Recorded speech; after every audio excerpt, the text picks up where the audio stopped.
Assalamualaikum warahmatullahi wabarakatuh. Kami dari kelompok 7 akan menyampaikan mengenai kasus audit topik 6, yaitu laporan manajemen.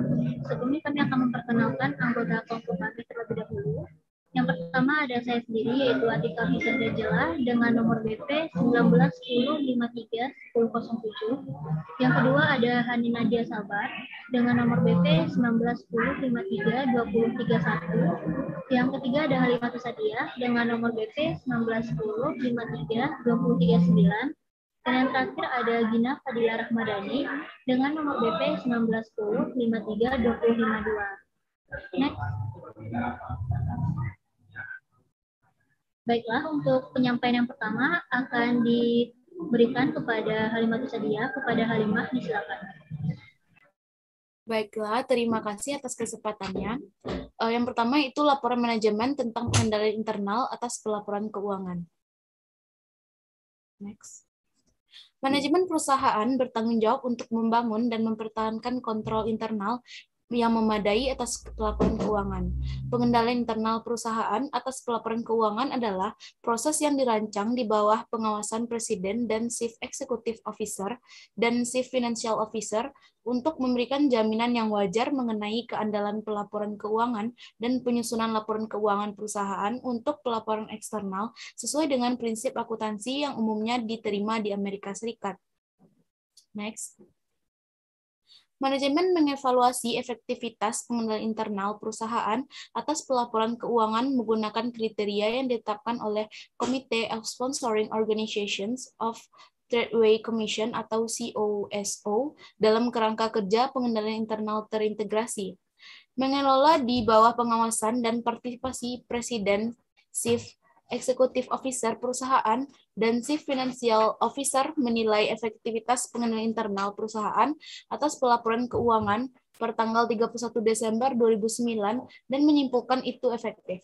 Dikembalikan kepada moderator. Terima kasih kepada Halimatu Sadia. Selanjutnya untuk penyampaian yang kedua kepada Gina Rahmadani. Kepada Gina, disilakan. Baiklah, terima kasih moderator. Yang kedua yaitu tanggung jawab manajemen atas laporan keuangan konsolidasian. Next. Manajemen perusahaan Colgate-Palmolive juga bertanggung jawab atas penyusunan dan isi laporan keuangan konsolidasian yang menyertainya serta semua yang terkait lainnya dalam formasi yang terkandung dalam laporan tahun ini. Laporan keuangan ini telah disusun sesuai dengan prinsip-prinsip akuntansi yang diterima secara umum di Amerika Serikat, dan kebutuhan Sarili termasuk jumlah yang didasarkan pada perkiraan dan penilaian terbaik manajemen. Sekian, dikembalikan kepada moderator. Baik, terima kasih kepada Gina. Selanjutnya untuk pertanyaan pertama dari kasus ini akan diberikan kesempatan kepada Hanin. Kepada Hanin, silakan. Baiklah, sebelumnya terima kasih kepada moderator. Pertanyaan pertama dari kasus ini yaitu apa tujuan dari dua bagian dari laporan manajemen. Dan tujuan dari bagian pertamanya yaitu adalah agar manajemen menyatakan tanggung jawabnya untuk pengendalian internal atas pelaporan keuangan. Dan bagian kedua yaitu menyatakan tanggung jawab manajemen untuk presentasi yang adil dari laporan keuangan. Sekian, saya kembalikan kepada moderator. Terima kasih kepada Hanin. Selanjutnya untuk pertanyaan kedua akan saya sampaikan sendiri, yaitu next nih, apa tanggung jawab auditor terkait dengan laporan manajemen?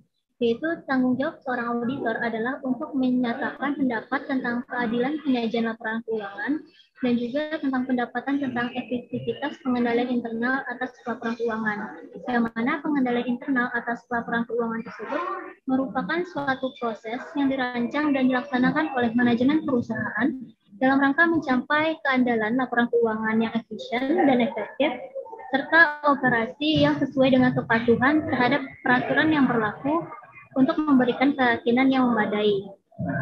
Sekian dari presentasi kelompok 7 mengenai kasus topik 6. Mohon maaf apabila ada kesalahan dan diakhiri dengan Assalamualaikum warahmatullahi wabarakatuh.